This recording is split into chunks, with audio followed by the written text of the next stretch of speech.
এই জীবন কিভাবে বদলানো সম্ভব? কিছু মানুষ বলেন যে নিরন্তর কাজ করলে, পুরুষার্থ পালন করলে এই জীবন বদলে ফেলা সম্ভব। আজ আমি আপনাকে বোঝাবো যে এক মুহূর্ত, সময় আর সিদ্ধান্ত কতটা গুরুত্বপূর্ণ হয়। এক মুহূর্তই যথেষ্ট। একটা মুহূর্ত এত শক্তিশালী হতে পারে যে তা আপনার সমগ্র জীবন পাল্টে দিতে পারে। এমন এক সময় ছিল শ্রীরামের কাছে, যখন ওনাকে সিদ্ধান্ত নিতে হয় যে উনি নিজের পিতার আদেশ পালন করতে বনবাসে যাবেন নাকি যাবেন না। উনি সেই আদেশ পালন করেছিলেন, তারপর সময় অনুসারে উপযুক্ত সিদ্ধান্ত নিলেন। আর আজ সকলের মনে বসবাস করেন শ্রীরাম। আর অন্যদিকে আছে রাবণ। ওনার কাছে একটা সময় ছিল, একটা সুযোগ ছিল নিজের প্রারব্ধকে শুভ করে তোলার। উনি ভুল করলেন আর মৃত্যু লাভ করলেন। নির্বাচন সবসময় আপনার হাতে, শুধু আপনাকে সময়কে বুঝতে হবে, সেই মুহূর্তকে বুঝতে হবে আর উচিত সিদ্ধান্ত নিতে হবে, ব্যাস। বুঝতে শিখুন এই সময়ের দাবি কি, বুঝতে শিখুন এই সময়ের ইচ্ছে কি, আর উচিত সিদ্ধান্ত নিন। আর আমার সাথে ভালোবেসে বলুন, রাধা রাধা। জ্ঞান এবং অহংকার, এই দুইয়ের মধ্যে সম্পর্ক কোথায়? সম্পর্ক ঠিক সেরকম যেরকম হাত এবং কাকনের, যেমন চোখ এবং দৃষ্টির সম্পর্ক। এবার আপনি বলবেন, আমি কি বলছি? জ্ঞান এবং অহংকারের এমন সম্পর্ক কি করে হতে পারে? দেখুন, যে ব্যক্তি জ্ঞানী, যার কাছে জ্ঞান রয়েছে এবং তিনি জানেন যে তার কাছে জ্ঞান রয়েছে, তার মধ্যে নিজে থেকেই অহংবোধ জাগ্রত হয়।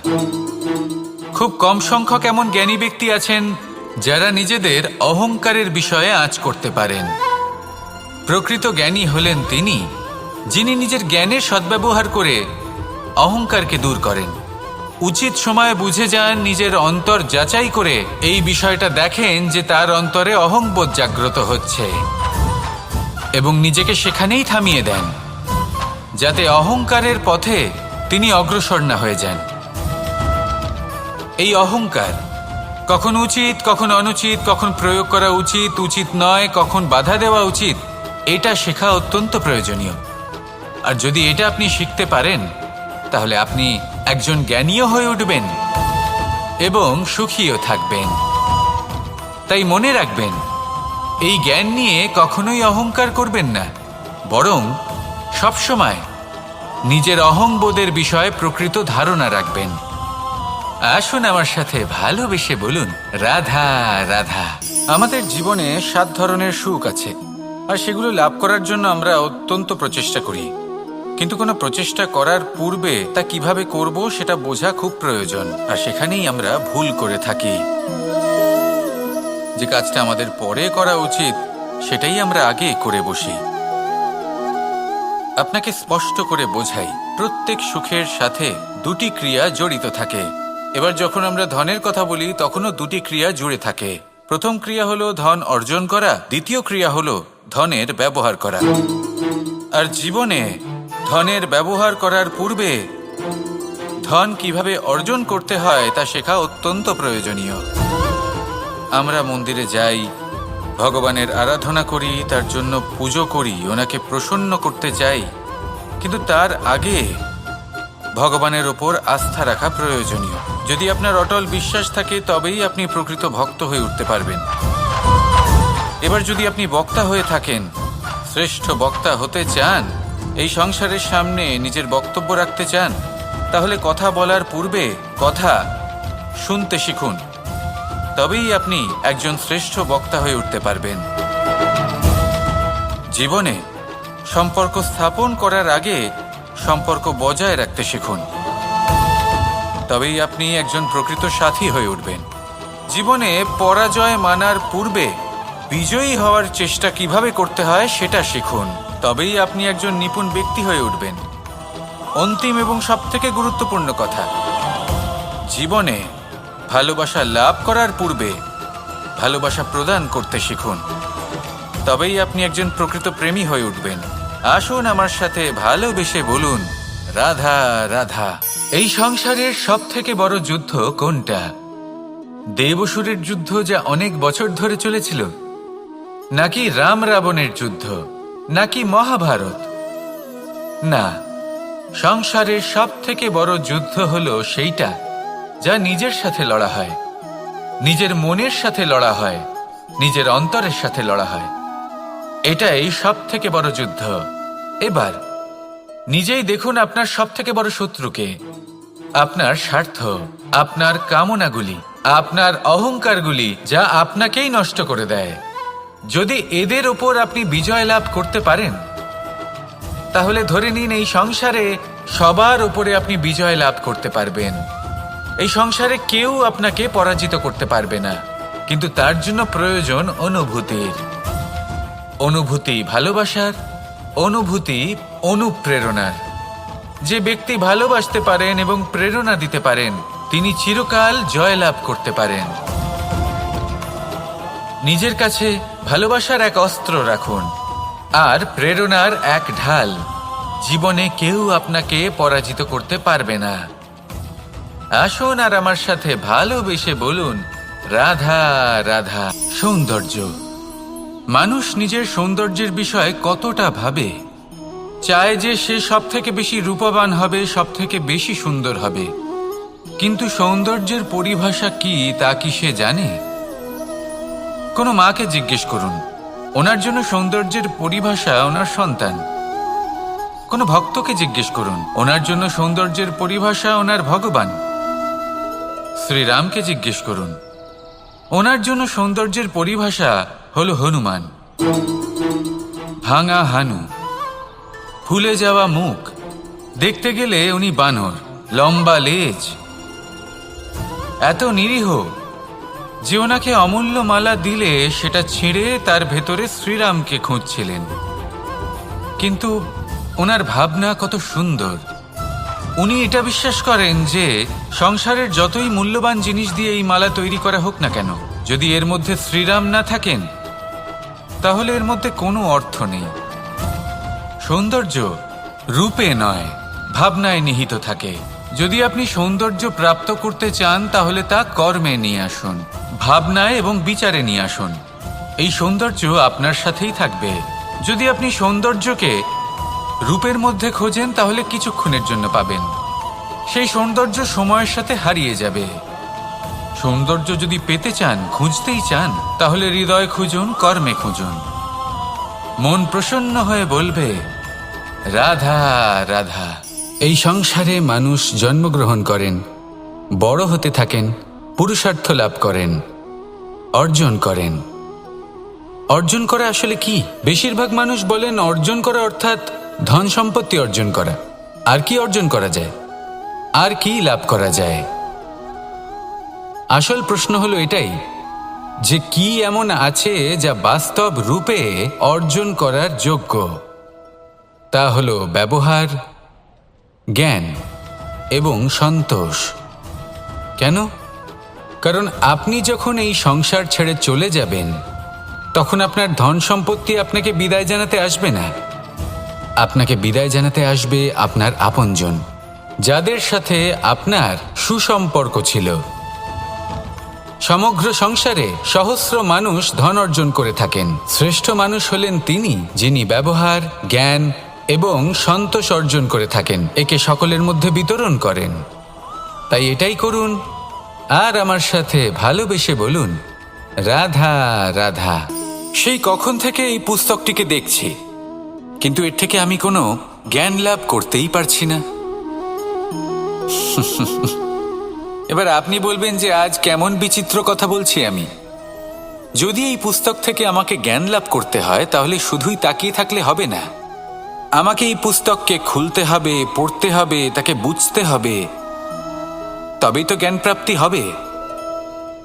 বড়ই সহজ একটা ব্যাপার, কিন্তু একে যাপন করা অত্যন্ত কঠিন, তাই না? আপনি নিজেকেই দেখে নিন। আপনার কাছে অনেক জ্ঞান রয়েছে। সহজ থেকে সহজতর জ্ঞানের কথা যদি বলি, আপনি এটুকু তো জানেন যে সত্যি কথা বলা ভালো কাজ, দান করা হলো পুণ্যের কাজ। আপনি জানেন যে পরিশ্রম করলে সাফল্য আসবে। এই জ্ঞান তো আমাদের কাছে রয়েছে, এমন অনেক জ্ঞান আমাদের কাছে রয়েছে, কিন্তু আলস্যের কারণে, অবহেলা করে আমরা শুধু এই জ্ঞান প্রয়োগ করতে পারি না, এই জ্ঞান যাপন করতে পারি না, একে আচরণে প্রয়োগ করতে পারি না, সেই জন্য দুঃখী হয়ে যাই। তাই আপনার কাছে যা যা জ্ঞান আছে, যা যা জ্ঞান আপনি লাভ করেছেন, সেই জ্ঞান যাপন করা শুরু করুন, জীবনে প্রয়োগ করতে শুরু করুন। এই মন প্রত্যেকটি মুহূর্তে প্রসন্ন থাকবে, আর লক্ষ্যপ্রাপ্ত করে এই মন বলবে রাধা রাধা। একটা জলের ফোঁটাকে ফোঁটা নামে সম্বোধন করা হয়।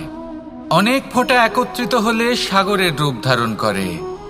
শুধু একটা পাতাকে পাতা বলা হয়, অন্য অনেক পাতার সাথে একত্রিত হলে তা গ্রন্থের রূপ ধারণ করে। একটা মাত্র সুতো অন্য সুতোর সাথে মিলিত হলে বস্ত্রের রূপ ধারণ করে। অনেক সংখ্যক ইট একত্রিত হলে মহলের রূপ ধারণ করে। সৈন্যরা একত্রিত হলে সৈন্যদল তৈরি হতে পারে। এটা হলো শক্তি সংগঠনের, এটাই হলো শক্তি একতার। তা সে বনস্পতি হোক বা কোনো ব্যক্তিই হোক, কোনো মনোভাবই হোক, যদি একা থাকে তাহলে দুর্বল হয়ে পড়বে। যদি সংগঠিত থাকে তাহলে শক্তিও বাড়বে আর আপনাকে সামনে এগিয়েও নিয়ে যাবে। তাই এই একতায় বিশ্বাস রাখুন আর আমার সাথে ভালোবেসে বলুন রাধা রাধা। এমন কিছু রয়েছে মানুষের মনে, তাদের জীবনে এমন এক আবেগ যা সর্বজন বিদিত, যা সবাই জানেন যে উপস্থিত আছে। সেটাকে আমরা সমস্যা বলে থাকি। এমনিতে আমরা সকলেই জানি যে এমন কোনো গৃহ নেই যেখানে মৃত্যুর ছায়া পড়েনি, এমন কোনো বৃক্ষ নেই যার দ্বারা ওষুধ তৈরি সম্ভব নয়, এমন কোনো অন্ন নেই যা সময়ের সাথে বিষ বা অমৃতে পরিণত হতে পারে। এবার এই সমস্যাগুলি কোনো ব্যক্তির জন্য সমস্যা হতে পারে, কিন্তু নিজে থেকে এরা কোনো সমস্যাই নয়। এরা আসে আমাদের সাহায্য করতে, আমাদের কিছু শেখাতে। আপনি নিজেই দেখুন, পর্বতের শিখর থেকে কোনো এক পাখি পড়ে গিয়ে নিজের প্রাণ ত্যাগ করলো। সেটা কখন সম্ভব? যখন সেই পাখি ওড়ার চেষ্টাই করে না। তখন যখন কোনো ব্যক্তি জলে পড়ে যান এবং ডুবে গিয়ে নিজের প্রাণ হারান, এর সম্ভাবনা কখন বেশি থাকে? যখন সেই ব্যক্তি সাঁতার কাটার চেষ্টাই করেন না। তখন এই সমস্যা প্রত্যেকের জীবনে থাকবেই, কিন্তু এটা মনে রাখা প্রয়োজনীয় যে কোনো সমস্যা পরিস্থিতির কারণে সমস্যা হয়ে ওঠে না। এই পরিস্থিতি যখন আমাদের সামনে আসে, আমাদের তা কঠিন মনে হয়, আমরা নতমস্তক হয়ে পড়ি, ভয়ভীত হয়ে পড়ি, তার সম্মুখীন হতে পারি না। তখন তা সমস্যার রূপ নেয়। দৃঢ় হয়ে দাঁড়িয়ে থাকুন সাহসের সাথে, এই পরিস্থিতিগুলির সম্মুখীন হন। দেখবেন সমস্যা কখন সাফল্যে পরিণত হবে আপনি জানতেই পারবেন না। আসুন আমার সাথে ভালোবেসে বলুন রাধা রাধা। এই সংসারে কখনো কোনো ব্যক্তিকে তার বাইরের পোশাক দেখে বিচার করার চেষ্টা করবেন না, এটা খুব বড় ভুল করবেন। যেমন আমরা জীবনে অনেক সময় এমন করি, ধরুন কোথাও একটা গাছ দেখলাম, খুব বিশাল আকারের একটা গাছ, যেটা মাটির থেকে অনেক উঁচুতে পৌঁছে গেছে, যার বিশাল শাখা আছে। সেগুলো দেখে আমরা ভাবি যে এই গাছে হয়তো কত সুস্বাদু ফল আছে। আমরা সেই গাছের পরিচর্যা করতে থাকি। আবার অন্যদিকে হলো একটি তৃণ, যেটা মাটি থেকে কিছুটা উঁচুতে পৌঁছেছে, কিন্তু সেই তৃণর নিচে, মাটির নিচে অত্যন্ত সুস্বাদু ফল বা সবজি জন্ম নেয়, যা আমাদের স্বাস্থ্যের পক্ষে অত্যন্ত উপকারী। সেই জন্য কখনো আবরণ দেখে কাউকে বিচার করতে চেষ্টা করবেন না। তার বদলে এটা বোঝার চেষ্টা করুন যে আপনার সামনে যে ব্যক্তি আছে বা বস্তু আছে তার বিশেষত্ব কি। যদি এই বিশেষত্ব বোঝার ক্ষমতা আপনি অর্জন করেন, যদি এই শিল্প আপনি নিজের ভেতরে জাগ্রত করেন, তাহলে এই সংসারে বিশেষত্ব কি সেটা আপনি জানতে পারবেন। আর এই সমস্ত খেলা দৃষ্টি থেকে নয়, দৃষ্টিভঙ্গি থেকে জন্ম নেয়। দৃষ্টিভঙ্গি সবসময় শুভ রাখুন আর আমার সাথে ভালোবেসে বলুন রাধা রাধা। যখন মানুষের মৃত্যু হয় তখন কি হয়? অনেক সংখ্যক মানুষ শোক পালন করতে চলে আসেন। যে ব্যক্তি মৃত্যু লাভ করেছেন তার অনেক বস্তু থাকে যেগুলো তার প্রিয়, যেগুলো তিনি ব্যবহার করেছেন। তার শয্যা, তার বস্ত্র, তার আভূষণ, সবকিছু তার থেকে বিচ্ছিন্ন করা হয়। এবং খালি হাতে তাকে শ্মশানের উদ্দেশ্যে রওনা করা হয়। আমি আপনাকে এই প্রশ্ন করতে চাই, আপনি এই সংসারে কি অর্জন করেছেন? ধন, সম্পত্তি, বস্ত্র, আভূষণ, এই সব কিছু যে আপনি অর্জন করেছেন, আপনার মৃত্যুর পরে তা আপনার থেকে দূর হয়ে যাবে। এর উত্তর হলো একটাই, আপনার কর্ম। শুধু সেটাই আছে যা একান্ত আপনার, আর শুধু সেটাই এই সংসার থেকে চলে যাওয়ার পরেও সংসারেই জীবিত থাকবে। যদি আপনি দুষ্কর্ম করেন, তাহলে এই সংসার আপনাকে একটি অনুচিত উদাহরণ হিসেবে মনে রাখবে যে এই ব্যক্তি খুব পাপী ছিল, অনুচিত কর্ম করতেন। যে পথে তিনি চলেছেন সেই পথে কারোর চলা উচিত নয়। সেখানেই যদি আপনি সৎকর্ম করেন, তাহলে সংসার চিরকাল এটাই বলবে যে খুব ভালো মানুষ ছিলেন, সবাইকে ভালোবাসতেন, সবাইকে সাহায্য করতেন, আমার খুব প্রিয় মানুষ ছিলেন। এটাই হলো শ্রেষ্ঠ কর্ম। সেই জন্য জীবনে শুধুমাত্র ধন, সম্পত্তি, আভূষণ এই সব অর্জন করতে গিয়ে নিজের মনোনিবেশ করবেন না। শ্রেষ্ঠ কর্ম করুন। সংসার থেকে চলে যাওয়ার পরেও এই কর্মই এই সংসারে আপনাকে জীবিত রাখবে। আসুন আমার সাথে ভালোবেসে বলুন, রাধা রাধা। আমরা সবাই সূর্যকে সম্মান করি, ওনাকে শ্রদ্ধা করি, ওনাকে পুজো করি। এই সূর্য আমাদের শক্তি প্রদান করেন, প্রকাশ প্রদান করেন। কখনো কখনো উষ্ণতা এতটাই বাড়িয়ে তোলেন, এতটাই তপ্ত করে তোলেন, আমাদের একথা মনে হয় যে আমাদের এই শরীর জ্বলে যাচ্ছে। তখনও আমরা বিরোধিতা করি না, তাকে কটু কথা শোনাই না, আমরা সসম্মানে তা গ্রহণ করি। কেন কেন করি? কারণ আমরা জানি যে সন্ধেবেলা যখন সূর্যাস্ত হবে, তখন শুধুমাত্র অন্ধকার বাকি থাকবে। ঠিক কিছুটা এরকমই হয় আমাদের মাতা পিতাও, যিনি আমাদের জন্ম দেন, আমাদের ভরণ পোষণ করেন, আমাদের বড় করেন, আমাদের প্রেম প্রদান করেন। কখনো কখনো তাদের মুখ থেকে কটু কথা নিঃসৃত হয়, আমাদের দুঃখ হয়, কিন্তু তখন আমাদের এটা বোঝা উচিত এগুলি নিঃসৃত হচ্ছে আমাদেরই মঙ্গলের জন্য। যেমন সূর্যদেব, উনিও উত্তাপ দিয়ে থাকেন আমাদেরই মঙ্গলের জন্য, যাতে ফসল পাকতে পারে, যাতে জল বাষ্প হয়ে মেঘ হতে পারে, বৃষ্টি হতে পারে, আর এই সংসারে নিরন্তর জলের প্রবাহ থাকে। আমাদের মাতা পিতা, তাদের কঠোর আচরণ, তাদের কঠোর অনুশাসনের পেছনে লুকিয়ে থাকে ওনাদের ভালোবাসা। আমাদের তা বুঝতে হবে, সসম্মানে ওনাদের গ্রহণ করতে হবে। কারণ ঠিক সূর্যাস্তের পরে যেমন চতুর্দিক অন্ধকারচ্ছন্ন হয়ে যায়, তেমনি আমাদের জীবন থেকে যখন আমাদের মাতা পিতা চলে যায়, তখন আমাদের জীবনেও শুধু এবং শুধুমাত্র অন্ধকারই ছেয়ে থাকে।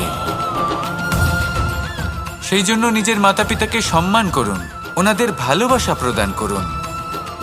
এই মন আর এই জীবন প্রসন্ন হয়ে বলবে, রাধা রাধা। পরিস্থিতি কখনো এটা ভালো থাকে, আবার কখনো মন্দ হয়ে যায়। কখনো এই পরিস্থিতি আমাদের পক্ষে থাকে, আর কখনো এই পরিস্থিতি অনুযায়ী আমাদের চলতে হয়। কোনো বিকল্প থাকে না। কিন্তু যখনই এই পরিস্থিতি খারাপ হয়ে যায়, তখন কি করা উচিত সেই প্রশ্ন মনে জেগে ওঠে। পরিস্থিতি যখন প্রতিকূল হয়, তখন আমরা কিছু হারালে তা হারিয়ে ফেলি, ঠিক আছে, কিন্তু যা বাকি আছে সেটা আমরা আগলে রাখতে পারি। পরিস্থিতিকে সামলে রাখার চেষ্টা আমরা অবশ্যই করতে পারি, শুধু সেটুকুই আমাদের হাতে রয়েছে। কিন্তু এর থেকেও বড় সমস্যা আছে, অহংকার। কখন প্রবেশ করে আমরা জানতেও পারি না। এই অহংকার আপনাকে বুঝতেও দেবে না যে আপনি সত্যি কিছু হারিয়েছেন। আপনার কিছুই যাবে আসবে না। দেখতে গেলে আকাশের সূর্য নিজের প্রকাশ হারিয়ে ফেলে যখন অন্ধকার ঘনিয়ে আসে। তাহলে আমরা কে হই? ওনার সামনে তো কিছুই নই। এই অহংকার আমাদের দমন করতেই হবে। এটা বিশ্বাস করতে হবে যে এই সমগ্র সৃষ্টিতে আমরা শুধুমাত্র একটা কণা, তার থেকে বেশি আর কিছুই নয়। বিশ্বাস করতে হবে যে আমরা ততটাও বড় নই যে কখনোই কিছুই হারাবো না। এবার যেদিন এই জ্ঞান আপনি আত্মস্থ করে নিজের আচরণ পাল্টাবেন, মনে রাখবেন সেই দিনই অহংকারকে দমন করতে আপনি পথে অগ্রসর হয়ে পড়েছেন। এই অহংকারকে দমন করুন আর আমার সাথে ভালোবেসে বলুন, রাধা রাধা। আমি দ্বারকাধীশ এবং আমার সভাতে বিভিন্ন সময় বিভিন্ন ধরনের মানুষ আসেন, নিজেদের দাবি নিয়ে, নিজেদের ইচ্ছে নিয়ে। কখনো কেউ ভোজন চান, আবার কখনো কেউ ওষুধ, কখনো কেউ বস্তু চান, কেউ আবার চান বস্ত্র। কারোর জ্ঞান চাই, কারোর ধন চাই, আবার কারোর বাসস্থান। অনেক সময় আমি এই অনুরোধ, এই ইচ্ছে পূর্ণ করি না। এবার আপনি এটা ভাবতেই পারেন যে কৃষ্ণ তো তাহলে লোভী, ওর কাছে তো সবকিছুই রয়েছে, তারপরেও সে নিজের প্রজার ইচ্ছে পূর্ণ করে না, তাদের সমস্যাগুলি বুঝতে পারে না, তাদের সুখ স্বাচ্ছন্দ্য প্রদান করে না। আসল সত্য হলো এটাই যে কোনো সবল ব্যক্তি, যে কোনো গৃহস্থ ব্যক্তি যে কাজ করতে সক্ষম, তার পরিশ্রম দ্বারাই নিজের প্রয়োজনগুলি এবং ইচ্ছেগুলি পূরণ করা উচিত। এটা অত্যন্ত প্রয়োজনীয়। আর এগুলো তিনি করতে পারেন শিল্প, ব্যবসা, আচরণ অথবা জ্ঞানের ভিত্তিতে। এই পথে চলতে হবে, পরিশ্রম করতে হবে, তবেই সে কিছু অর্জন করতে পারবে। এবার এমন কোনো ব্যক্তি যার এই সব কিছুতে কোনো রুচি নেই, যে কিছুই করতে চায় না, সে কিছুই অর্জন করতে পারবে না। এবার এরকম কোনো ব্যক্তিকে যদি আমি কোনো বস্তু প্রদান করি, তাহলে কি হবে? সে পরাধীন হয়ে যাবে, আর সেটা উচিত হবে না। তাহলে কি করা উচিত?